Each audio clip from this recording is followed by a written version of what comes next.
well this morning. He's better now, but Rob is out.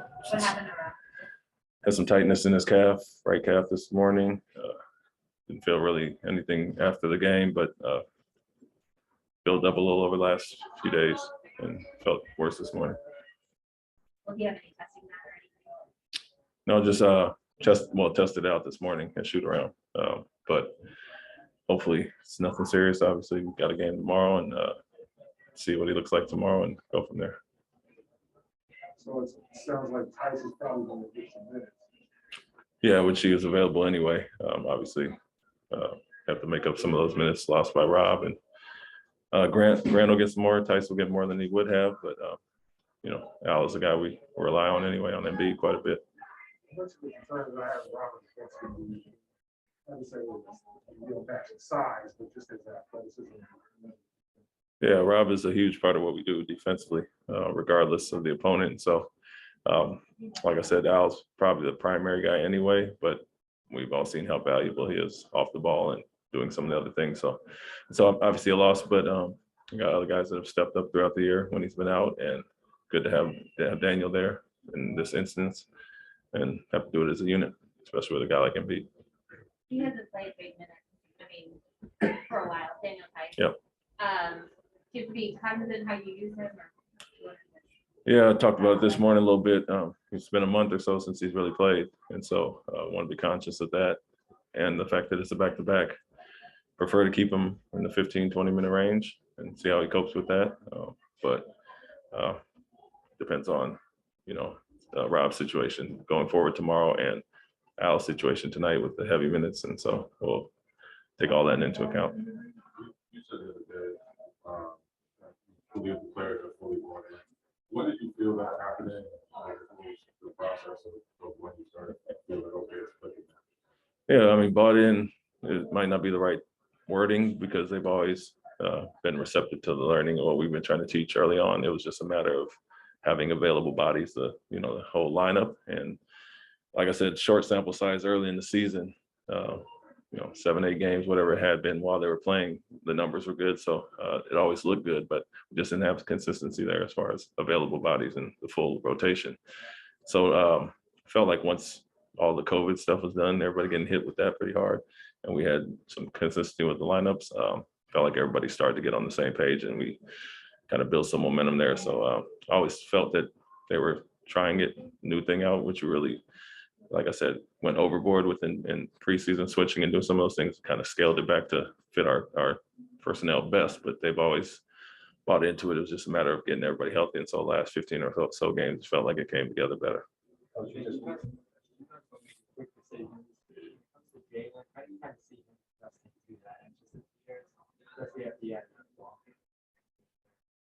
Yeah, it's for Jalen and Jason, it's a balancing act because they are really good scorers and they can take advantage of certain matchups.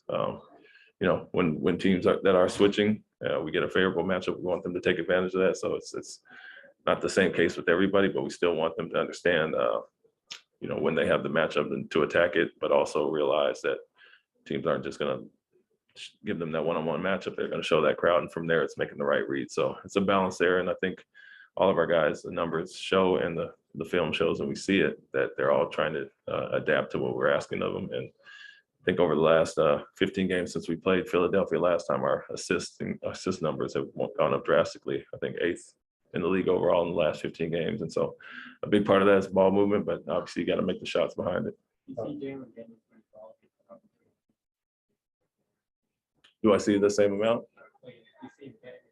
Obviously, you'll shave some down by having another playmaker out there, but you saw last few games since Derek's been there, we have multiple guys that can initiate or run the offense through. And so Derek has finished at times in the last 2 games, but just gives us another option out there. And so you would think the more capable handlers, facilitators you have is going to shave some down from everybody else, but I look at that as a benefit where we don't have to rely on 1 or 2 guys to end the game situation. You can have multiple guys running things, and Derek's a guy that plays, like I said, a true combo guard and can play on or off. And so it's going to shave some down from Jalen, Jason, Marcus as well. But when they get to the second side, all those guys are capable of making plays.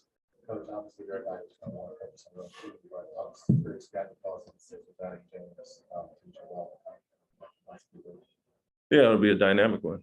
Obviously, two of the top players in the league, and I've spent time with both of them over the last few years. And James is a guy who is used to having not a dominant big like Joel, but bigs that he has made look really good. So he'll take some of the pressure off Joel and kind of spoon feed him like he does. But at the same time, Joel will do what he does and won't have to be in James's hands as much either. And so I think it's a good compliment overall. Two dynamic players that can both score at the highest level. So it's going to be a formidable duo for sure. Coach, we have one Zoom question from John Corrales, please. Thank you. Ime, who replaces Rob in the starting lineup? And defensively, can you just speak to like the discipline necessary to stay home when whenever you guys do decide to not double a guy like Embiid, like you did against Jokic against Denver? I know you throw multiple looks. Just the discipline necessary to kind of stick to watching one guy face off against an MVP candidate and not leave your guy. Yeah, Grant will start tonight and in place of Rob. As far as that, it's keeping guys off balance. You can't give them a steady look of one thing.